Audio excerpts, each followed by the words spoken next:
Alors ici on est sur la commune de Casse-Pilote, quartier Micolo, et plus exactement sur la ferme Le Petit Cône Paradis. Donc, on fait de la volaille ici, notamment des œufs, donc de la poule pondeuse, un peu de volaille de chair, et puis on fait du maraîchage, donc différentes cultures comme de la laitue, tomates, concombres. Nous avons choisi de faire en fait ici de l'agriculture biologique, tout simplement parce que mon mari et moi, on a toujours voulu faire des produits de qualité. Donc pour ça, le bio était le mieux indiqué. On a un certificat, ce qui peut prouver en fait à notre clientèle qu'on fait du propre. Et puis on s'est toujours dit qu'en fait, en Martinique, on pouvait produire sans forcément apporter du chimique.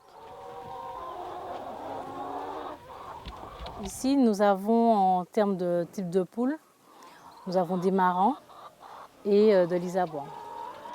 Ce sont des poules qui sont très douces, qui rentrent en production assez rapidement, mais qui sont quand même très rustiques. La qualité de l'œuf, par rapport au goût, c'est déjà autre chose.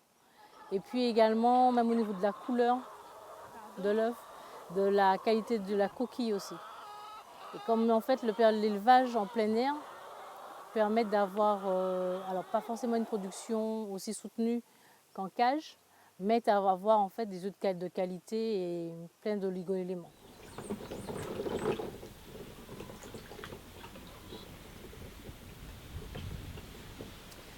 Alors, être agriculteur, c'est quelque chose de pas forcément évident parce que nous devons travailler avec les intempéries.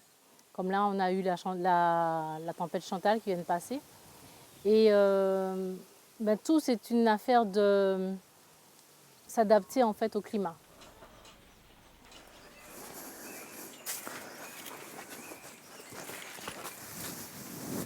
Donc, il y a une dizaine de jours, on a eu les aléas de la tempête Chantal. Donc, vous pouvez voir les dégâts sur les cultures bananières.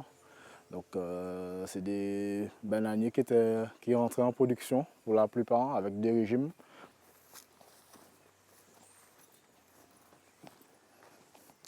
Alors là, on est dans une culture de chou paumé et de chou chinois.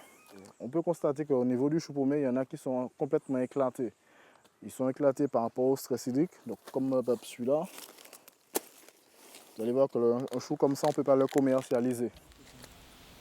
On est 48 heures de pluie, 48 heures de soleil et ça donne ce résultat-là.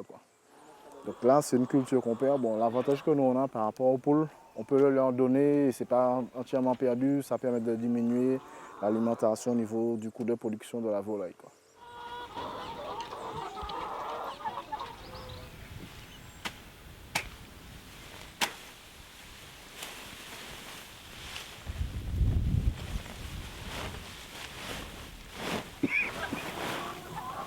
Alors en fait, ma passion m'a été communiquée lors de mes études.